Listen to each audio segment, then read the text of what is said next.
Jake and I had been best friends since grade school. He was the kind of guy who lit up every room he walked into, always cracking jokes, always scheming up wild plans.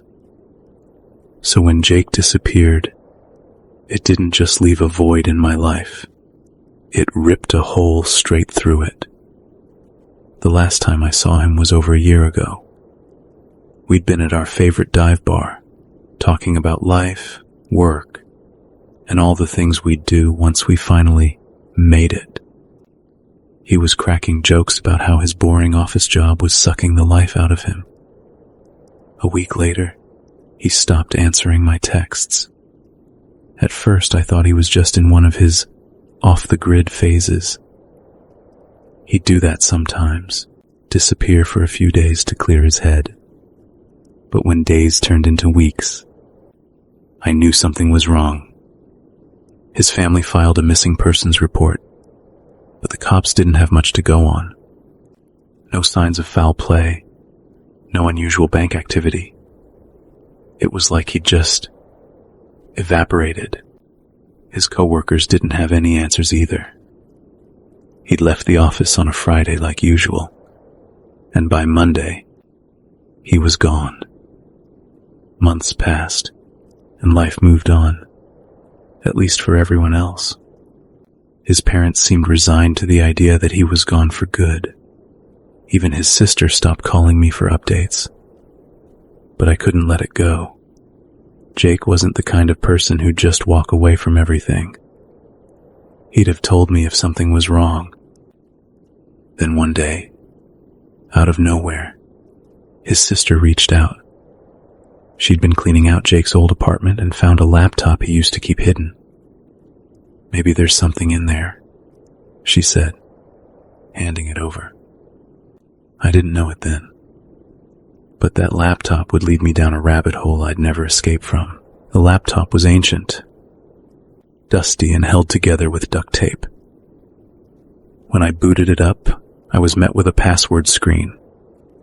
I tried all the obvious guesses, his birthday, his dog's name, even some inside jokes we used to share. Nothing worked. It took me weeks to crack it. I ended up using a YouTube tutorial on how to bypass basic security measures. When I finally got in, the desktop was nearly empty. Just a few folders and a text document. At first glance, it didn't seem like much, but one folder, buried deep in the file structure, caught my eye. It was labeled Haven. Inside were dozens of links, all a string of random characters ending in .onion. I didn't know much about the dark web, but I knew enough to recognize what I was looking at. These were sites you couldn't access through a normal browser. I found myself staring at the screen, torn between curiosity and dread.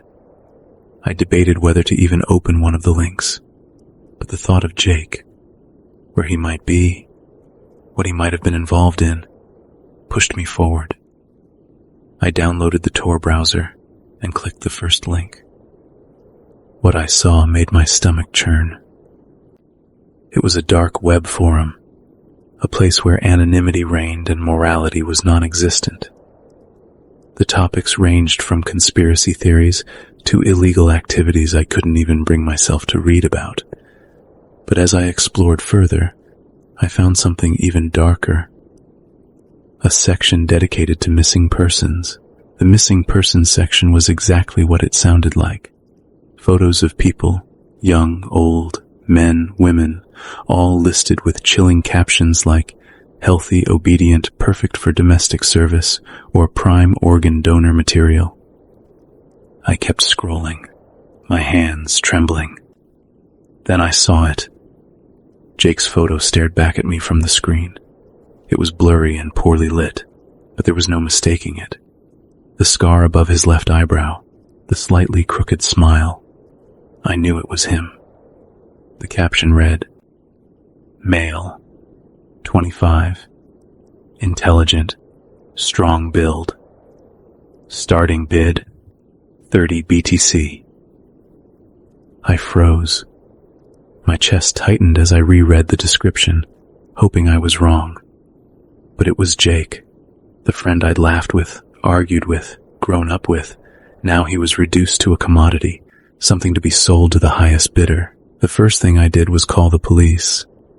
I showed them the laptop, the dark web links, and Jake's listing. But they barely took me seriously. The dark web is full of hoaxes, one of the officers said. It's probably some sick prank. When I pressed them, they promised to look into it, but their tone made it clear they didn't believe me. They thought I was some paranoid friend clinging to false hope. Even Jake's family didn't believe me. His sister was polite but dismissive, and his parents didn't even return my calls. I was on my own. Desperation clawed at me. I couldn't just sit back and do nothing. If no one else was going to save Jake, I had to do it myself. I spent hours researching how to navigate the dark web safely. I created fake accounts, used a VPN, and read every guide I could find. But I knew I couldn't do it alone. That's when I found Voidwalker. Voidwalker was a user on one of the forums, notorious for helping people find information for a price. I messaged them, explaining my situation. They didn't respond for days, and I thought I'd been ghosted. But then, late one night, a single reply appeared. "What are you offering?" I didn't have much. I wasn't rich or connected, but I offered everything I could. Money, favors, whatever it took. Eventually, they agreed. Voidwalker wasn't cheap. I had to convert all my savings into Bitcoin just to keep them interested. But in return, they gave me access to Haven, a forum so exclusive it required an invite to join. The first thing that struck me about Haven was how organized it was. It wasn't the chaotic mess I'd imagined the dark web to be. Instead, it was sleek, professional, like some twisted version of Craigslist. The missing persons exchange had its own section, with filters for age, gender, and even condition. I felt sick as I browsed through the listings. Jake's profile was still there, but now it had a countdown timer. The auction was set to go live in 4 days. I knew I didn't have much time. I sat in the dark, the only light coming from the auction site still open on my screen. Jake's face stared back at me, frozen in that haunting photo. Every instinct screamed at me to shut it all down and pretend I never saw it. But that wasn't an option. Not anymore. I scrolled down, my hands trembling. The auction details were sparse. Lotskamora 46, male 27, physically healthy, no major illnesses, spirited. Spirited, like he was a goddamn horse or a collector's item. Bile rose in my throat, but I forced myself to keep reading. The bids were in the tens of thousands. Numbers rising steadily from anonymous accounts. "Jake, what the hell have you gotten into?" I whispered. I needed answers, and the only way to get them was to dig deeper into this vile rabbit hole. But doing that meant walking into a world where people like Jake were nothing more than merchandise, and I didn't know if I'd come out the other side unscathed. The auction site wasn't the only feature. There was also a chat room. Its title, Buyers and Sellers Only. Clicking on it felt like opening Pandora's box. The room was filled with conversations, each message more chilling than the last.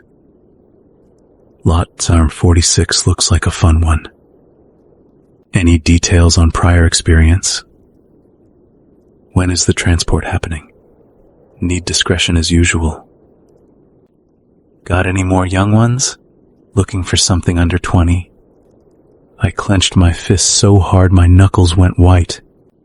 These weren't people. They were predators. monsters parading as humans. My heart nearly stopped when I saw a user named Auction Admin type into the chat. Reminder: payment clears by midnight. No exceptions. Lot number 46 goes live at 10 p.m. tomorrow. Good luck, bidders. Tomorrow. Jake had less than 24 hours before he was sold to God knows who. I jumped into the chat, typing furiously. Who is lot number 46? Where is he being kept? How do I get him out? The response came almost instantly. Who invited the Boy Scout? A wave of laughter-filled messages followed, mocking me. Another one of those heroes. They never last long. Good luck, buddy, you'll need it. And then came a direct message from Auction Admin. It was brief but chilling. Stick your nose in where it doesn't belong and you'll be next. I slammed my laptop shut, my heart pounding like a drum.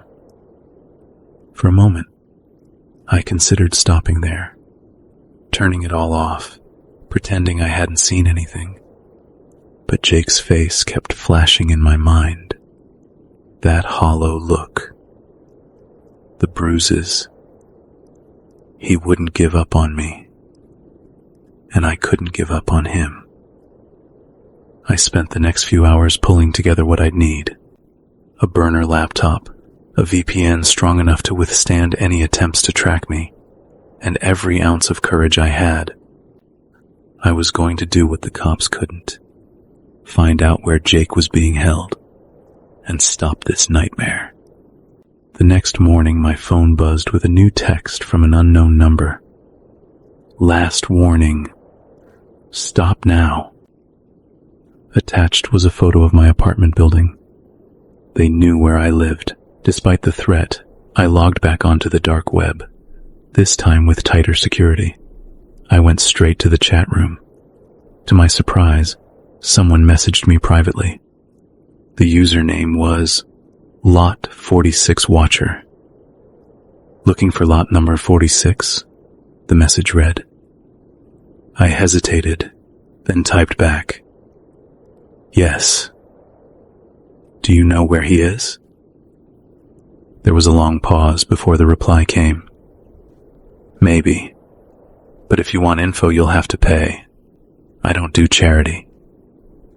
My stomach churned. I couldn't trust this person, but I didn't have a choice. How much? $2,000. Bitcoin. I didn't have that kind of money. But Jake's life was on the line. I emptied my savings account and converted it into Bitcoin. Within an hour, I sent the payment. True to their word, Lot 46 Watcher sent me coordinates. A warehouse on the outskirts of the city. I arrived at the location just before dusk, parking my car a block away and approaching on foot. The warehouse loomed like a tombstone, its windows boarded up and its walls stained with graffiti. I crept around the perimeter, looking for an entry point. A side door, slightly ajar, caught my eye. The inside was worse than I'd imagined. Rows of cages lined the walls, each one filled with terrified, broken people. Their muffled cries and whispered prayers echoed in the darkness. But Jake wasn't in any of them. A voice behind me sent a chill down my spine. Looking for someone? I turned to see a man, his face obscured by a balaclava. He held a gun, and his posture radiated menace. Lot number 46, right? He sneered. You're too late. The man lunged at me, but adrenaline took over. I swung my flashlight at his head, knocking him off balance. He fired a shot that ricocheted off the metal cages and chaos erupted. The captives screamed, rattling their cages. I didn't wait to see if the man got back up. I bolted through the nearest door and into the night. As I ran, I heard shouting behind me, followed by the screech of tires. A van roared to life and sped after me. I ducked into an alley, my heart pounding. The van slowed, its headlights sweeping the area, but I managed to stay hidden. Eventually, it drove off. I returned home, battered and defeated. Jake was gone. Whether he'd been sold or killed, I would never know. The guilt was suffocating, but I had to accept the grim reality. I reported everything to the authorities, but they couldn't do much. The auction site vanished overnight, leaving no trace. Packing my belongings was harder than I thought. Every photo, every memento, every familiar item felt like a chain tethering me to a past that was no longer safe. I couldn't stay here. Not after what I'd seen. Not after what I'd done. They knew where I lived, and every creak of the floorboards or knock on the door sent my heart racing. I was a marked man, and if I stayed, it was only a matter of time before they came for me. I left the city before sunrise, my car loaded with everything I could fit. No forwarding address, no goodbyes. I deleted my social media, changed my number, and cashed out my bank accounts. The further I drove, the more detached I felt. It wasn't freedom. I knew that much. It was survival. I landed in a small town several states away, one of those places with a single diner and more cows than people. The kind of place where the only noise at night was the rustle of wind through the trees. It was supposed to be peaceful, but for me, it was suffocatingly silent. Every sound, crickets chirping, a car engine in the distance, felt like a threat. I found a job working night shifts at a gas station. It was mindless work, but that was what I needed. Something to distract me, something to keep my hands busy. The pay was lousy, but I didn't care. Money wasn't my priority anymore. Staying invisible was. But even in this quiet town, paranoia clung to me like a second skin. I kept my laptop hidden under my bed, wrapped in blankets as if that could shield it from the dark web's reach. Every few days, I'd check to see if there was any news about the auction site, any sign that it had resurfaced. It hadn't. At least, not that I could find. And yet, I couldn't shake the feeling that someone somewhere was watching me. It wasn't just a feeling. It was a certainty. The paranoia gnawed at me day and night. Every time my phone buzzed with a new notification, my chest tightened. I started letting calls from unknown numbers go straight to voicemail. Even texts from coworkers or the utility company made me jump. I began seeing faces in the crowd, faces that looked too familiar to be a coincidence. At the grocery store, a man with a dark jacket lingered in the same aisle as me for too long. At the gas station, a black car parked at the edge of the lot for hours. Its windows tinted so dark I couldn't see inside. One night, as I walked home from work, I swore I heard footsteps behind me. They weren't hurried, but they matched my pace, each step a mirror of my own. I turned around, my heart pounding, but the street was empty. I told myself it was nothing, just my overactive imagination. But the footsteps didn't stop. I broke into a run, not caring if I looked like a lunatic. My apartment was only a block away, and I didn't stop until I was inside, the door locked and bolted behind me. I pressed my ear against the door, listening. Nothing. I barely slept that night. Every creak of the old building setting my nerves on edge. The next morning, I found a note slipped under my door. It was a single piece of paper with 4 words scrawled in red ink. "We haven't forgotten you." That note was the final straw. I called in sick to work and spent the entire day packing. My plan to stay in this small town and fade into obscurity had failed. If they'd found me once, they could find me again. I didn't know who they were. The buyers, the sellers, the faceless administrators who ran the auction. But I knew they weren't going to stop. I moved again, this time even further away. Another state, another town, another name. I changed my appearance, cut my hair, grew a beard, even started wearing glasses I didn't need. Anything to make myself harder to recognize. But no matter how far I ran, I couldn't escape the memories. Jake's face haunted me every night. Not the Jake I remembered from our school days, but the Jake from the auction site. Hollow-eyed, bruised, resigned. What happened to him after that night at the warehouse? Was he sold to some deranged buyer? Did they kill him when I interfered? I'd never know, and that uncertainty was its own kind of torture. The note under my door replayed in my mind, over and over. We haven't forgotten you. I wondered how many others had tried to intervene, like me, and failed. How many people had stumbled onto that dark web abyss, thinking they could help, only to become victims themselves. How many had been silenced, bought or sold, their stories erased like they never existed. I was one of the lucky ones, or so I told myself. I escaped with my life, but it wasn't much of a life anymore. Every shadow was a threat, every stranger a potential enemy. Even now, as I write this, I can't shake the feeling that someone is watching.